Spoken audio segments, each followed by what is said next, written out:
শিক্ষা নিয়ে উন্নত ত্রিপুরা গড়ার প্রচার চালানো বর্তমান সরকারের আমলে সরকারি বিদ্যালয়গুলির নগ্ন ও করুণ চিত্র আজ আরও একবার প্রকট হয়ে উঠল। শিক্ষা ব্যবস্থার প্রতি সরকারের চরম অবহেলা এবং প্রশাসনিক উদাসীনতার কারণে আজ দক্ষিণ চরিলাম ইংলিশ মিডিয়াম স্কুলের মতো প্রতিষ্ঠানে পড়ুয়াদের ভবিষ্যৎ অন্ধকারে নিমজ্জিত। নার্সারি থেকে পঞ্চম শ্রেণী পর্যন্ত পাঠরত শতাধিক ছাত্রছাত্রীর ভবিষ্যৎ বর্তমানে এক গভীর অনিশ্চয়তার মুখে।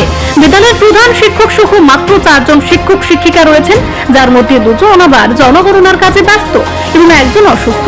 ফলে বিদ্যালয় পরিচালনার সমস্ত ভার বর্তমানে কেবল ইনচার্জ ভাগ্যশ্রী দেববর্মার কাঁধে।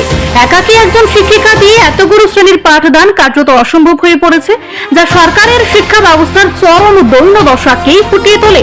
বৃহস্পতিবার সকালে বিদ্যালয় পরিদর্শনে আসেন চরিলামের ডেপুটি আইএস তনিমা রায়। অভিভাবকদের অভিযোগ, বিদ্যালয়ের এই বেহাল দশা সম্পর্কে কোনো সদর্থক সমাধানের আশ্বাস না দিয়ে তিনি উল্টো ক্ষোভের সৃষ্টি করেন। উপস্থিত মায়েদের অভিযোগ, শিশুদের পড়াশোনার সুযোগ করে দেওয়ার পরিবর্তে ডেপুটি আইএস নাকি মন্তব্য করেন এমন হলে বিদ্যালয়ে শিশুদের আনবেন না। প্রশাসনিক কর্তার এই দায়িত্বজ্ঞানহীন ও উদ্ধত মন্তব্যে গর্জে ওঠেন অভিভাবকরা।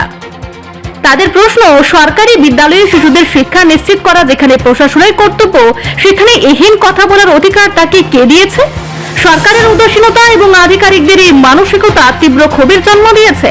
অবিলম্বে বিদ্যালয়ে পর্যাপ্ত শিক্ষক নিয়োগ করে শিক্ষা ব্যবস্থাকে স্বাভাবিক করার দাবি জানিয়েছেন স্থানীয়রা।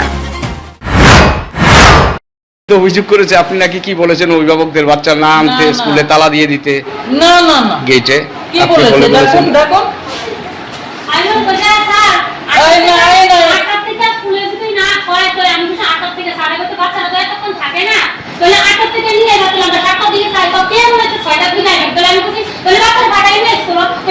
না না, এই কথা হইছে না, এই কথা হইছে না, কথাটাই ঘুরায়েন না। কথাটা হইছে সাড়ে 6টায় স্কুল টাইম, আপনারা পাংচুয়ালিটি থেকে হেল্প করেন। ছোট ছোট নার্সারির বাচ্চারা তারা একা একা বসে যায়, একজন আরেকজনের উপর উঠে যায়, পরে মাথা টাথা ফেটে যাবে। কেউ দেখার নেই, শিক্ষকও নেই। শিক্ষক তো 6টায় আসে না। শিক্ষক 6:30টার ভিতরে স্কুল, শিক্ষক আসবে নিশ্চয় 6:30টায়। তো শিক্ষক ছাত্র সবার জন্য সময়, এটা গভর্নমেন্টের দেওয়ার সময়। কিন্তু আপনি তো এই কথা বলতে পারেন না, না হলে আনবেন না ছাত্ররা। না, এই কথা আমি বলিনি। আমি বলেছি না না, আমি বলেছি যে আপনারা হেল্প করুন বাচ্চাদের, প্রথমেই ডিসিপ্লিন, পাংচুয়ালিটি এগুলি করতে। আমি বলেছি আমার ছেলেও তো ছোটবেলায় এরকম 6:30টায় গেছে, আপনারা হেল্প করলে নিশ্চয়ই উঠতে পারবে। আসা না আসার কোনো কথাই ম্যাডাম, একটু টিচার সমস্যা রয়েছে, ছাত্র মানে টিচার সমস্যা রয়েছে, আপনারা তো বিষয়টা দেখতে পারেন।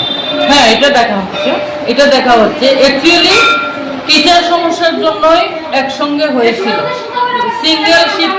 সিঙ্গেল শিফটে হয়েছিল। কিন্তু তারপর রুমে বালবাটিকা যখন শুরু হলো, রুমের সমস্যার কারণে আবার ডাবল শিফটে হয়েছে। কিন্তু টিচার সমস্যাটা ছিল, তারপরেও 4 জনে হতো, কিন্তু কোনো রকমে হতো। কিন্তু সেন্সাস করে যাওয়াতে এখন ম্যানেজ করাটা, আর সিসিএল যিনি নিয়েছেন কালকে জয়েন করছেন, কালকেই তো লিভ শেষ হচ্ছে, কালকে জয়েন করছেন। কিন্তু প্রচন্ড সমস্যা। তারপরে ম্যাডাম আপনার বিরুদ্ধে যে অভিযোগ করেছে আপনি ছাত্র না আনতে বলুন, এটা ঠিক হয়নি ম্যাডাম। আপনি তো ডেপুটি আইএস চলিলাম, আপনি তো ডেপুটি আইএস। দেখুন, ম্যানিপুলেশন করলে দেখুন, আমি কিন্তু ছাত্রের জন্যই এসেছি। তারা বলছে ম্যাডাম না না, দেখুন শিক্ষক আমরা সবাই ছাত্রের জন্য। কি বল কি ডেপুটি আইএস বলেছে, ডেপুটি আইএস তাই না?